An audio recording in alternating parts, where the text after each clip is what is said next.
Philippines. This is Democracy Now!, democracynow.org, the War and Peace Report.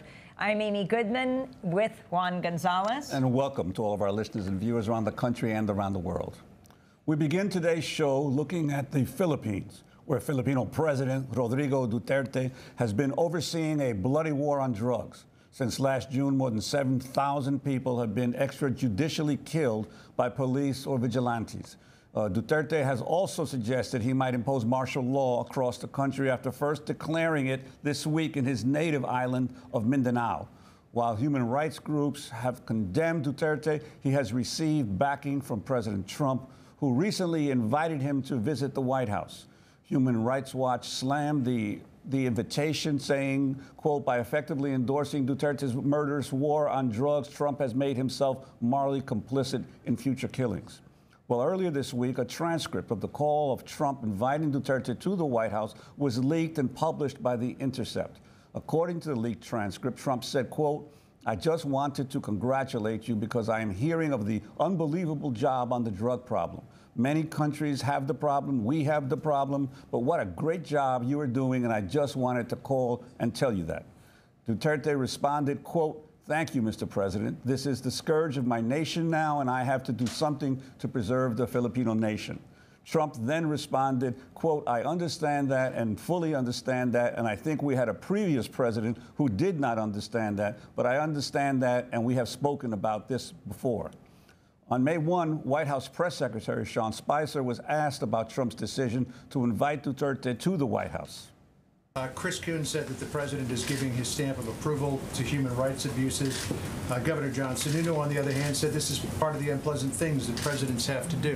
What's the White House's perspective on Duterte and him coming here? Well, I think it is an opportunity for us to work with countries in that region that can help play a role in diplomatically and economically isolating North Korea. And frankly, the national interests of the United States, the safety of our people and the safety of people in the region are the #1 priorities of the president. The leaked transcript of the Trump-Duterte call does confirm North Korea came up, but only after Trump praised the Filipino president on waging his war on drugs.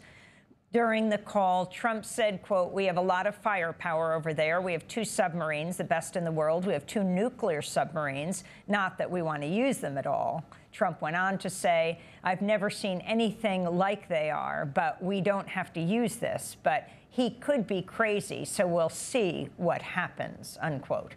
Well, to talk more about Presidents Trump and Duterte, we're joined by Jeremy Scahill, co-founder of The Intercept, host of the new weekly podcast, Intercepted. Jeremy's recently co-wrote a 3-part article on the leaked call for The Intercept.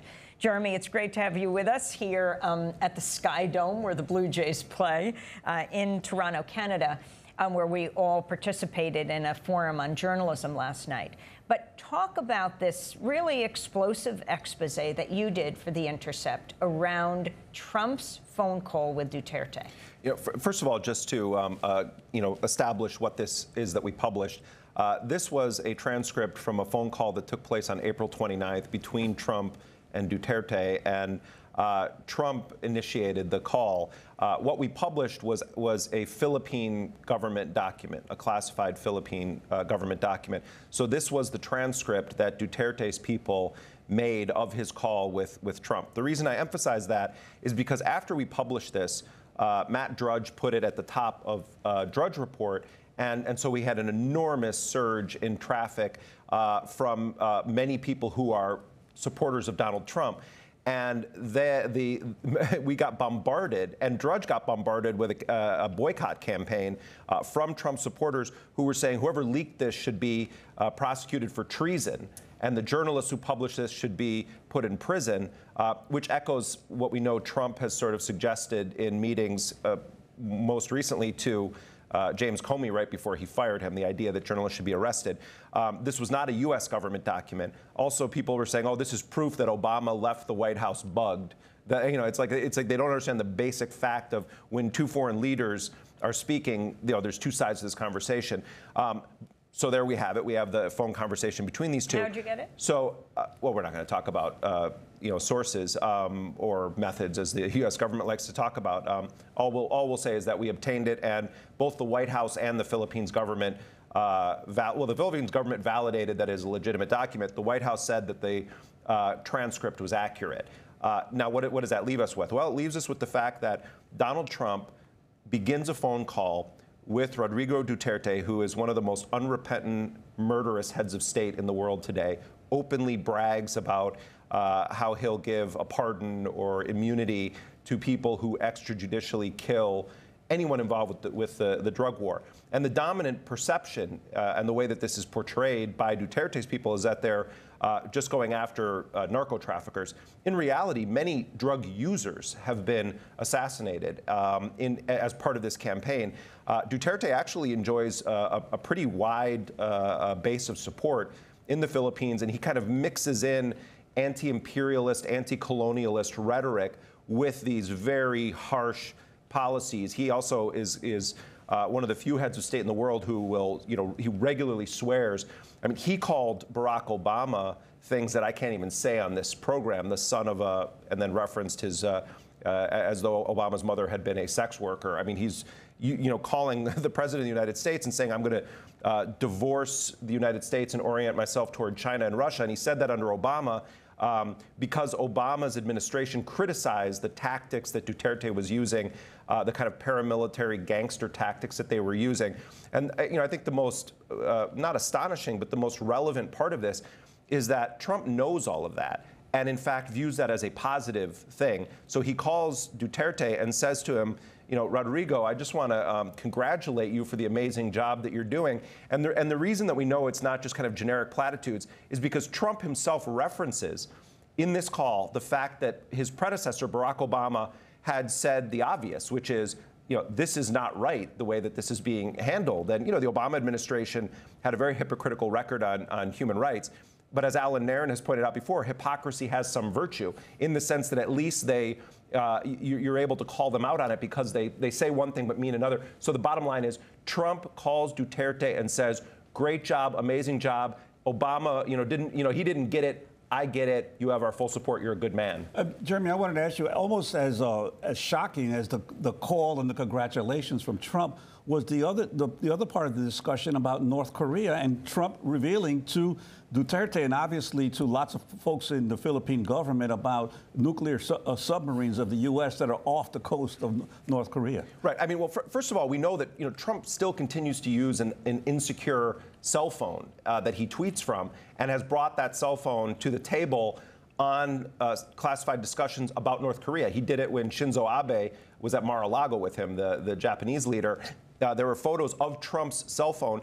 His specific phone that he uses has been already, that phone for years, it's been known to have been compromised by Chinese hackers. So Trump is bringing this insecure phone to meetings about North Korea. Then he's on the phone with Duterte last month, and he says, we've got these 2 nuclear subs near North Korea. And he's saying this to Duterte, who is most certainly under surveillance by both the North Koreans and the Chinese. So anyone who says, oh, well, you guys revealed this information, the most damaging revelation of classified information happened when Donald Trump told Duterte this. And Duterte also is a very clever operator when it comes to China, and he has called Vladimir Putin his hero.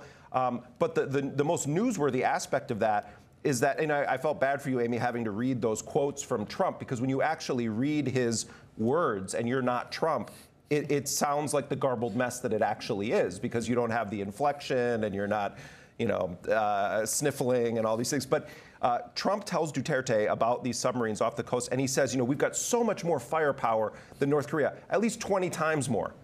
20 times? The United States is known to have more than 6,000 nuclear warheads. North Korea is believed to have around 10. So Trump's math was way off in that equation. And some people were saying, oh, well, Trump keeps saying we don't want to use it, we don't want to use it.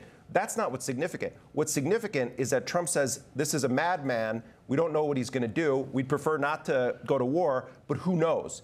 That's really frightening to hear from someone who is in command of the most lethal and powerful military in the world. He also, and this is sort of sad on one level, but also frightening, he says, Rodrigo, let's talk about Kim Jong-un.